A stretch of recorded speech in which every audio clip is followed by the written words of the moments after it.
This is Grunfeld, one of the sideline. Here, knight c6 is the best move. Here, d5 is very interesting line. Queen a5 is the best move. Uh, it is a sideline. Study a game between Abhijit Gupta versus Maxim Vechelagriev. It's a black must play very precisely. Let's say like take, and now you must play a6 move to equalize. It is a sideline, but black must know how he must react. And queen c2. So this position, don't switch on engine and try to find everything from black. You will struggle a lot. I mean, when I analyze this variation, I'm talking about 2018 or 2019.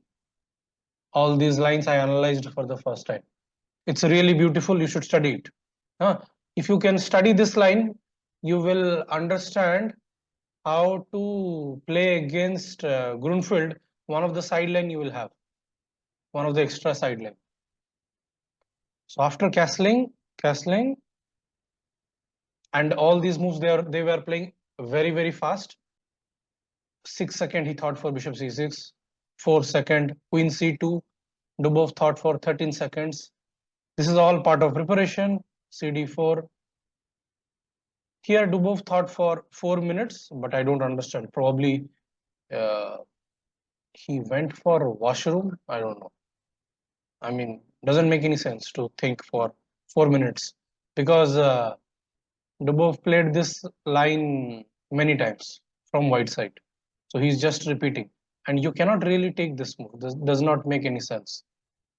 So thinking for CD for 4 minutes, because you are wasting some time also. I mean, thinking for 1.5 minutes to 2 minutes, I understand. But 4 minutes, only Dubov can explain. Bishop g4, he thought for 3 seconds. Now they are playing very fast. 7 seconds, 16 seconds. This is the only move, because if you play something like bishop e6 and then knight into g6 is coming. And then bishop into g6 is coming. So bishop into e5 only move. He thought for 13 seconds, 5 seconds, 9 seconds for bishop c3, 32 seconds, queen c5, h3 9 seconds, bishop e6 11 seconds, and now you are going to witness a very interesting moment. Dubov played king h2 by thinking for 4 seconds. And here Anish Giri thought for 19 minutes 32 seconds.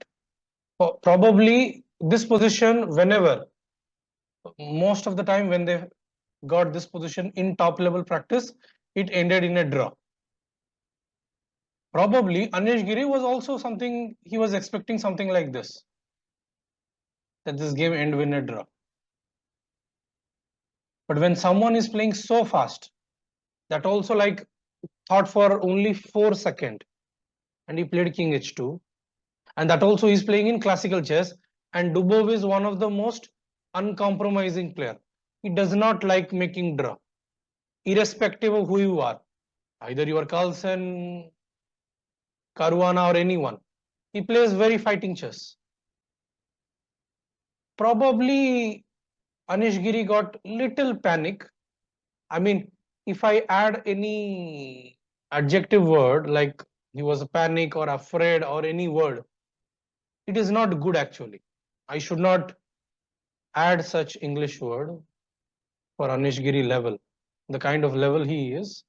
I should not add such word. But there is because he is a human being after all, I can add. Here, if you check with engine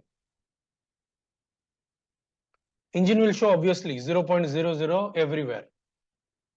So such positions you should not try to evaluate from engine's point of view. You should try to play by yourself. Then you will understand what kind of problem Anish Giri went through.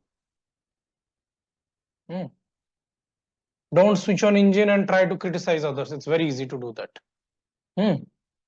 So Anish Giri played rook a b8. He spent a lot of time for this. You can play literally any move. Even bishop into a2 is also bishop into a2, and obviously this move. And let's say if you come back, f4, which is very standard. f6 is a very common reply to shut this bishop. Let's say rook f3. Right now I'm just showing you some analytic analysis. But how to play this position as black? Let's say if you play a very standard move, pass pawn should be pushed. Based on that principle. Let's say I play f5. If you take, let's say bishop d5, rook g3, and you cannot go king h8 because of bishop into f6. You have to go king f7, and now queen e2. Over the board, it is not that easy. And I mean, generally, you will, if you go here, then bishop into f6 is falling. You cannot take this, queen e7 mate is there. You have to play this only move. And after this, bishop d2. And you know what is the threat now? Queen h5, bishop h6 mate. It's very easy to criticize Anish Giri, but when you see the variation, you will understand. And then you have to enter this position. So objectively, this is draw, but what I did, everything I did with engine. So speaking is very easy. But to play such positions over the board, when you see this threat is coming, let's say if you play moves like bishop f7, okay, then e5. When you are having opposite color bishop, you should try to open up the position. Then white is having very strong initiative. Let's say if you play moves like a4, like if you put the pawn on a2, it's a kind of a strength asset. Let's say rook g3. Okay, let's say if you play moves like g5, you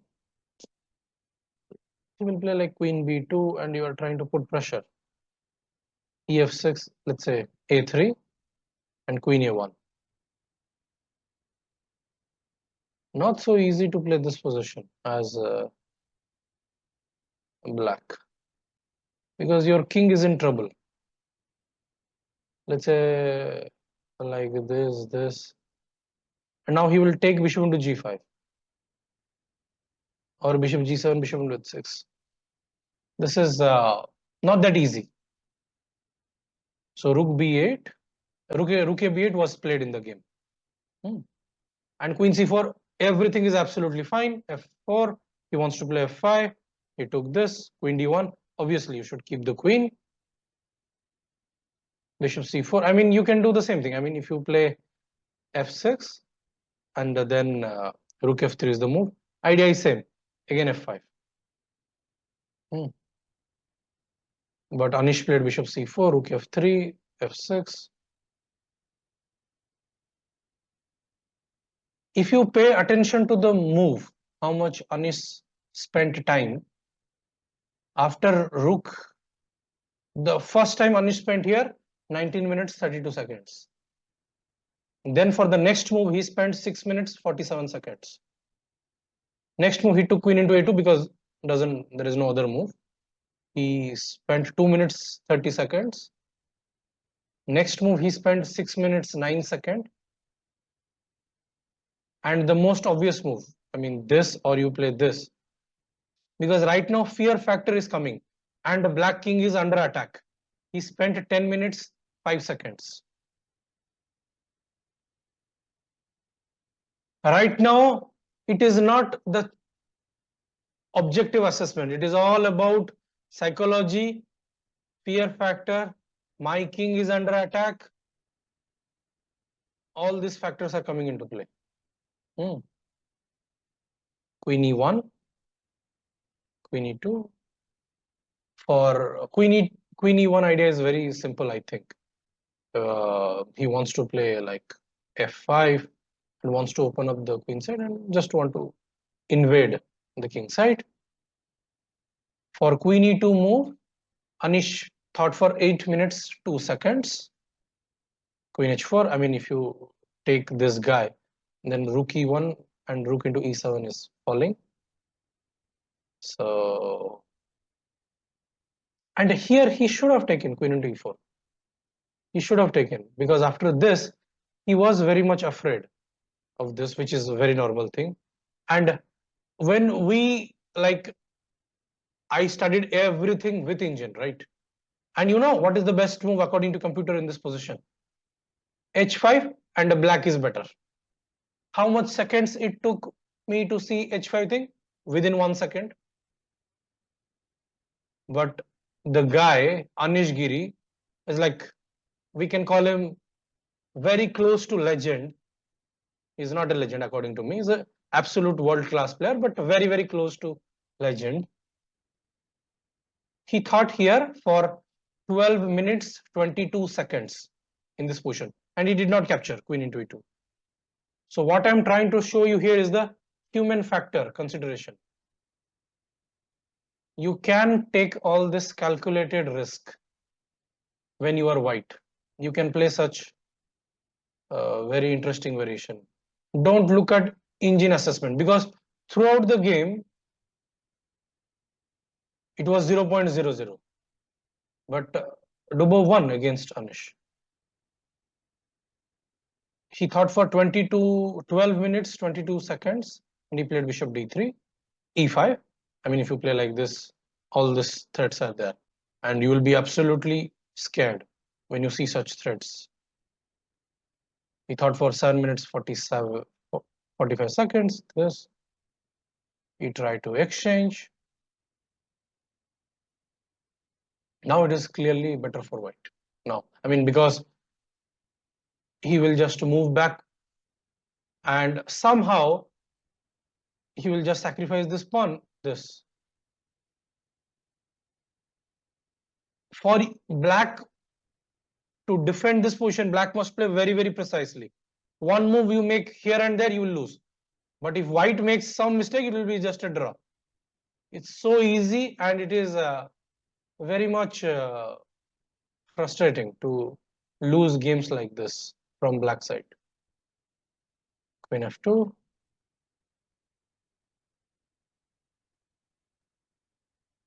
Check. And this is a cute tactus. Eventually this. If he takes, then queen h8 mate is there. After queen d4, I mean, this is a very beautiful one. g3, you cannot give queen f2 check because it's a pin. Here, after g3, Anish Giri resigned. So in this game, where do you think Anish made the mistake? Because up to here, everything is forced. And Anish played a very logical move. And he is the guy whose fundamentals are absolutely clear, Anish Giri. He could have played this. Maybe for Anish side, I can tell. So you must be mentally prepared to keep king on f7 in all this position. King f7 move instead of a5. Let's say if you play moves like f5, you take and you take this idea rook g8. So take the pawn on a2. My final conclusion, if you are a Grunfeld player, take the pawn, bring bishop back to e6, play f6 and king f7. Because you cannot play e5 because I'll play f5. You must play f5 move, takes, bishop d5, idea rook g8. So king f7 is the crucial move you should remember when you are playing. That is my final opinion. If you are black, you should remember all those things. So if I missed any critical point that you noticed while seeing game between Dubov versus Anish Giri, please mention in the comment so that I can improve my analytical ability further, because I'm sure whatever kind of analysis I did, I can do it better. There is a possibility. So if you find any interesting point that I missed, please mention in the comment. There is always room for improvement. I strongly believe that.